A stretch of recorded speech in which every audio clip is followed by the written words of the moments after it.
Hey, what's up guys, it's Darius, and I've been living with the Samsung Galaxy S7 Edge for almost 4 months now, and I have to say, I love it. Starting with the build, the S7 Edge is a little bigger than the S7 now, coming in at 5.5 inches. That means it's technically a phablet, but it's quite compact for its size.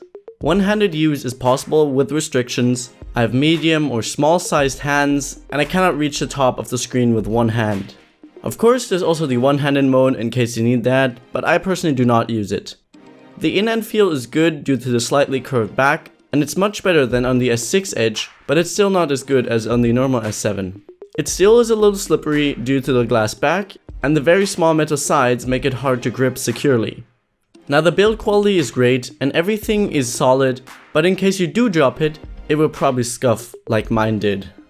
The awesome design of its predecessor mostly stayed the same on the S7 line. I absolutely love the design. I think it's the best designed phone out there, and sometimes I just want to use it just because it looks so damn good. Now there's one major difference design-wise from its predecessor. Get this, Samsung actually made the phone thicker. That means it houses a larger battery, which I'll get to later, and the camera hump is almost non-existent now. Good job. I can type on it now with it lying flat on the table, but it still rocks a tiny bit when you use the keys that are all the way on the edge. Next to the camera is the heart rate monitor, and I have no idea why it's still there. I never used it ever. The back is still covered in Corning Gorilla Glass 4, and it's one of the biggest fingerprint magnets I've ever seen. It is really annoying to wipe off all the smudges all the time.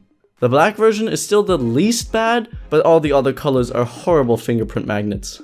Also, for some reason, this phone scratches super easily. I practically have small scratches everywhere. So to fix both those issues, I picked up a dbrand skin, which also makes the phone less slippery. One of my favorite things about the build still are the buttons. They are super tactile and very clicky. The volume buttons could be a little lower, so I can easily reach them with one hand, but they're fine. On the front, there are the capacitive buttons. Some people complain that they're the wrong way around. What is this, Samsung? This is backwards. Back is always on the left. Why do you keep doing this? I personally disagree, and you also get used to them quickly. In between those, there's your fingerprint scanner, which works really well. It is super quick and pretty accurate. You do need to place your finger correctly, and it doesn't do well if there's smudges or sweat or any kind of liquid on it or your finger, but overall it was very good and fast. A headphone jack is on the bottom, and what came as a surprise is the charging port, which is micro USB and not Type-C. I personally don't mind it, but I'm certain that the next version will definitely feature a Type-C port. Next to the charging port, there's the speaker, and it probably is the worst part of the build. First of all, it's bottom facing, which is not optimal, but generally fine, but it sounds pretty muffled and just not so great. Also, it's kind of small, so it's easily covered by your hand.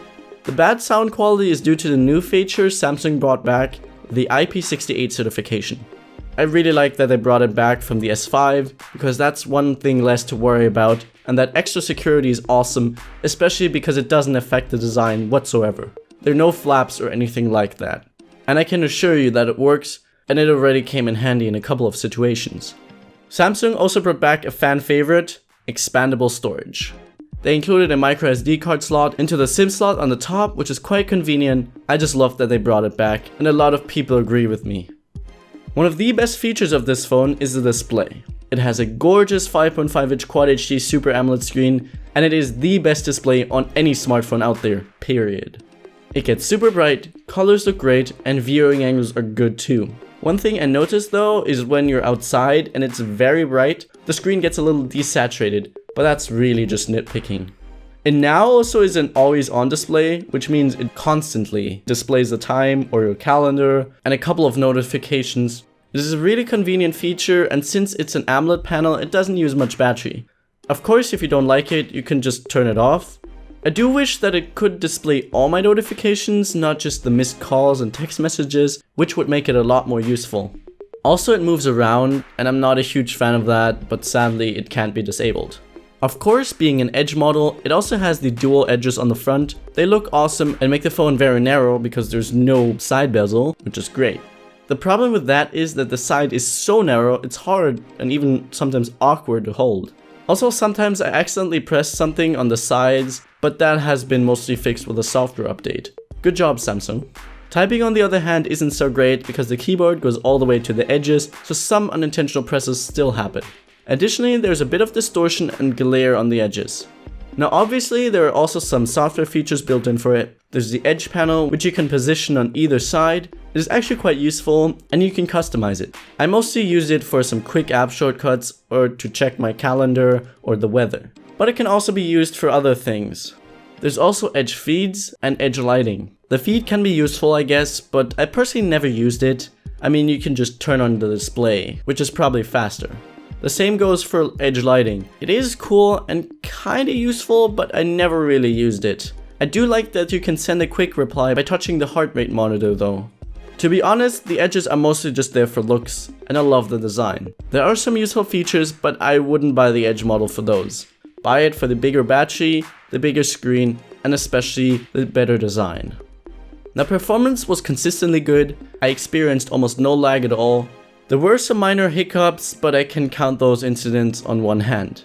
Under load, it did sometimes get a bit warm, but never really hot.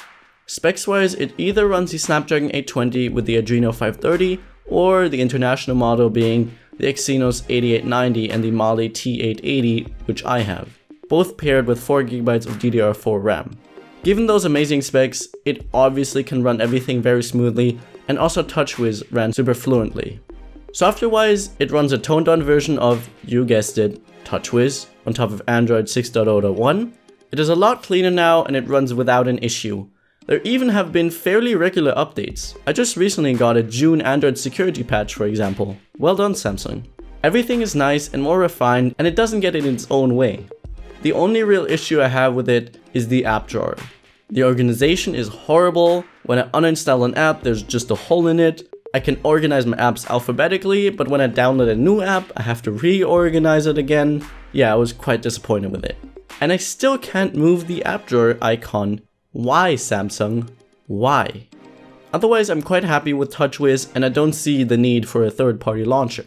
I'm not going to go into detail, but essentially, the many features are still there if I need them, but they don't get in the way. Just to name a few, I really like the keyboard, which works great across multiple languages. There's some great multitasking features, game launcher, Samsung Pay, which sadly isn't available in Germany currently, and many more features. And the best feature is also still there, double press the home button to quick launch the camera. Speaking of the camera, it is probably the best feature of the S7. It has a 12 megapixel camera with an aperture of f1.7, OIS and dual pixel autofocus. The pictures it takes look amazing, it is super fast, especially the autofocus, it's easy to use, and you usually only need one try to get the shot. The software is simple, but still very powerful with a great manual mode. In good lighting, it's just amazing, and in low light, it is good, but not as awesome as advertised. Essentially, it is the best camera on any smartphone. Image quality wise, it can even compare to point and shoots or even budget DSLRs. Check the links in the description to watch those comparisons. It also shoots some great looking 4K video and the wobble effect was much reduced with updates. And the 5 megapixel front facing camera is great due to its wide angle.